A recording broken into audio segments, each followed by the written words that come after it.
आज का हमारा विषय अंश पूंजी एवं अंश पूंजी के प्रकार है। Share capital and kinds of share capital. व्यवसाय करने के तीन प्रारूप होते हैं, तीन संगठन होते हैं। इसमें अकेला आदमी व्यवसाय करता है, सोल ट्रेडर्स इसको बोलते हैं। साझेदारी में व्यवसाय किया जाता है तो उसको हम पार्टनरशिप बोलते हैं। और तीसरा जो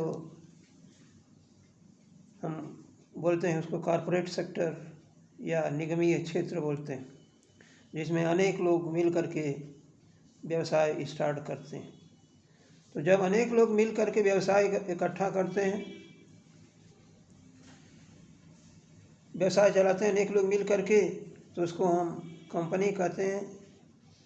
और इनकी पूंजी जो है छोटे छोटे हिस्सों में, छोटे छोटे फ्रैक्शंस में बटी होती है। प्रत्येक भाग को शेयर कहा जाता है या अंश कहा जाता है।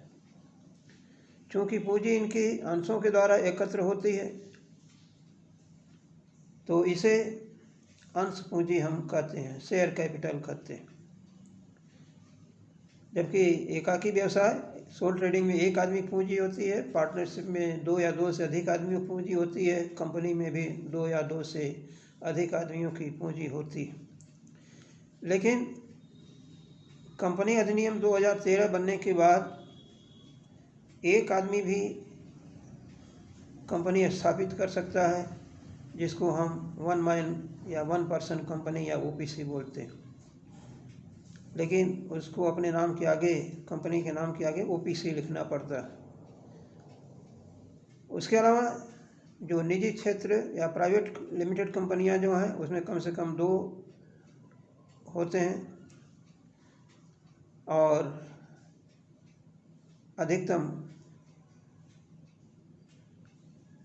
200 कुछ दशाओं में होते हैं सदस्य इसके। लेकिन जो सार्वजनिक पब्लिक कंपनियां हैं, उनके अंशधारियों की संख्या कम से कम 7 होती है और ज़्यादा से ज़्यादा कोई निश्चित नहीं होता। एक आदमी की पूंजी या प्राइवेट लिमिटेड कंपनियों की पूंजी, पेड अप कैपिटल जिसको चुकता पूंजी कहते हैं, वो कम से कम जो है 1 लाख हो सकती है। जबकि सार्वजनिक कंपनियों की पूंजी, पब्लिक लिमिटेड कंपनियों की पूंजी मिनिमम जो है 5 लाख रुपए से, यानी एक आदमी पूंजी, एक कंपनी जो है 1 लाख या 5 लाख से बनाई जा सकती है। तो शेयर कैपिटल चूँकि अनेक हिस्सों में बटी होती है, इसलिए जो है इसको अंश पूंजी हम कहते हैं। ये अंश पूंजी कितने प्रकार की होती है? कंपनी में लेखांकन की दृष्टि से मुख्य रूप से इसको 6 प्रकार में बांटा गया है। क्या है 6 प्रकार? एक तो अधिकृत पूंजी, या जिसको हम एथराइज्ड शेयर कैपिटल कहते हैं। अधिकृत पूंजी यानी जितनी पूंजी से कंपनी का निर्माण होता है, जितनी पूंजी से कंपनी का पंजीकरण होता है, इनकॉर्पोरेशन होता है, ऐसी पूंजी को अधिकृत पूंजी कहते हैं या नामित पूंजी कहते हैं। कंपनी इससे अधिक पूंजी नहीं रख सकती।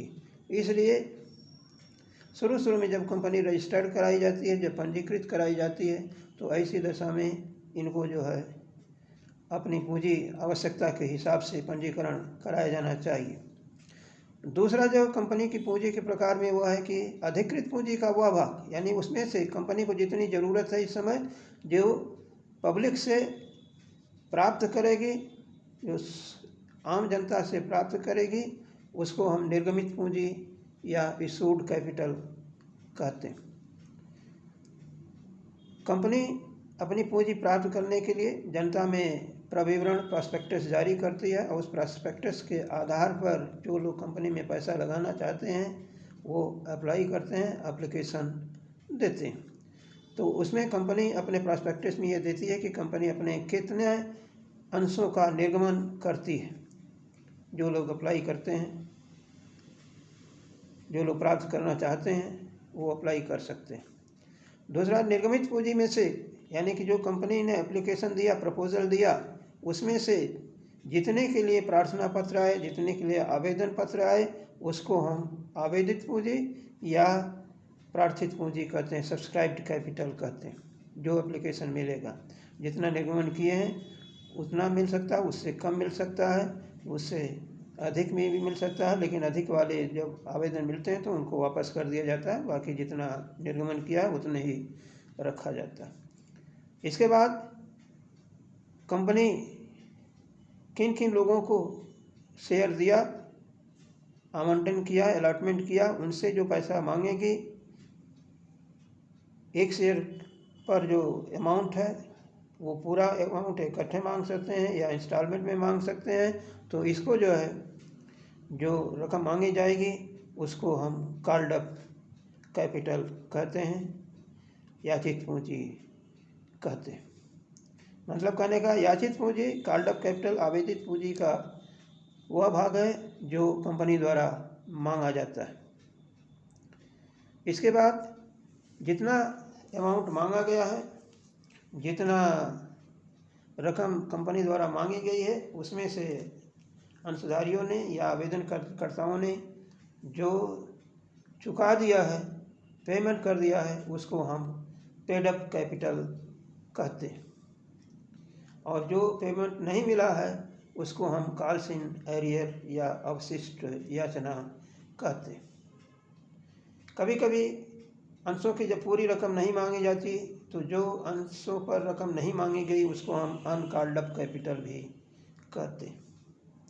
तो इस तरीके से कुल पूंजी आपकी 5 प्रकार की हो गई, यानी अधिकृत पूंजी, निर्गमित पूंजी, आवेदित पूंजी, याचित पूंजी और चुकता पूंजी, यानी authorised capital, issued capital, subscribed capital, called up capital, paid up capital. इसके अलावा एक और कैपिटल है, वो क्या है कि रिजर्व कैपिटल। रिजर्व कैपिटल क्या है कि कंपनी ने सभी अंशों का निर्गमन नहीं किया है, उसमें से कुछ भाग जो है अभी बाकी रह गया निर्गमन करने के लिए, और कंपनी को ये आवश्यकता नहीं है, उसको ज़रूरत नहीं समझती, तो ये एक प्रस्ताव कंपनी के सामान्य सभा में पास करके ऐसी पूंजी को जो अभी इशू नहीं किया गया है उसको निर्गमित, उसको रिजर्व कर सकती है, उसको संचित कर सकती है। और ये संचित पूंजी, रिजर्व कैपिटल, जब आखिर में जब कंपनी लिक्विडेट होती है, जब कंपनी समाप्त होती है, वाउंड अप होती है, तो उस समय अगर ज़रूरत पड़ती है तो ये कंपनी जारी कर सकती है, विघटन के समय इस रकम को मांग सकती है।